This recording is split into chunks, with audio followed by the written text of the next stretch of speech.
had all of last season in the triple-double department. This is a whale of a game. I mean, this was an early season game where like a quarter of the way through the season, but some real intensity out there today. Yeah, a lot of intensity. Knew it was going to be a great game. Knew it was going to be a high-scoring game. Would like Clay to do a little bit better, 4 out of 20.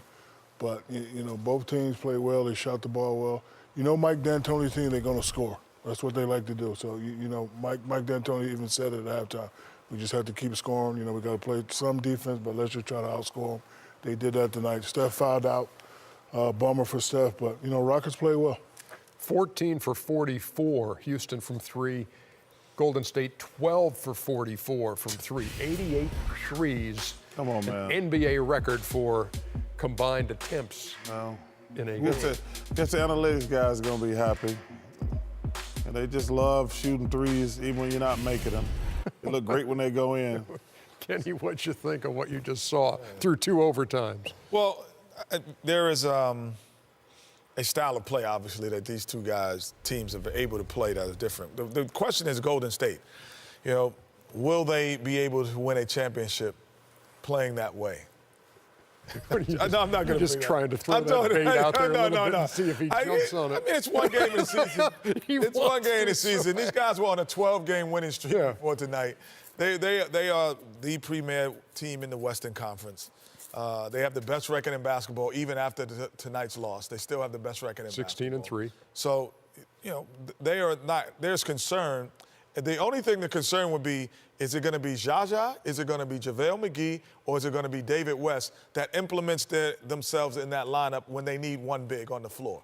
Which one of those 3 guys is going to be the guy? That's the only question. Because eventually I know Steve knows he's going to have to use one of them. But none of them have separated themselves as saying, I'm the guy to go with. And so he's been flirting with all 3 of them, even in the 12-game winning streak. And you know what, Kenny, Reggie made this point, and Chuck's been making this point all year. They gave up a lot to get Kevin Durant. Their bench is not the same. You know, those 3 names you just named out there, I don't know if I go with any one of them in a playoff situation. People don't like the word. The Warriors are a great offensive team. But they don't play defense. They don't rebound the ball. They've been in the championship for the last 2 years. I know, and I'm telling you, Kenny, they didn't win it last year, so they're not. And you're going to judge not winning a championship as not being a great team? It was a new team, though, Kenny, this year. You said Jaja Pachulia. They gave up a lot. I'm going to tell you something. They're going to miss Bogut. They're going to miss Spates. They have the best record in basketball. That's because We're talking about this year. This right now. Gave up a lot. Today, they have the best record in basketball. Today. Not yesterday. Today, they have the best record. With the loss, they have the best record in basketball. If you look at their record, when they play the Clippers, Spurs, I'm not even going to put the Rockets or the Cavaliers. This team is a good team. I'm not saying that. When they in a 7-game series, they put all them little dudes out there, they're going to get mauled. Yeah, give me something on Houston, though. I mean, give the Rockets credit. And they've got an intriguing mix on that team. You know, you got Harden playing the best ball of his life, but then you have those other pieces in there, you know, of Capella and Decker and Eric Gordon which are no better Anderson. than Jaja to be.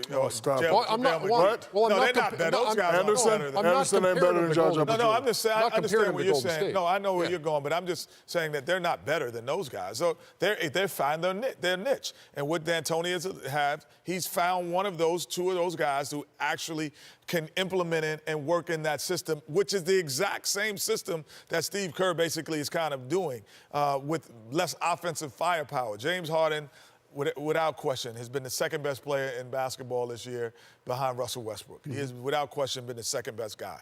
But, you know, the one thing the Rockets have, he has to have the ball every possession.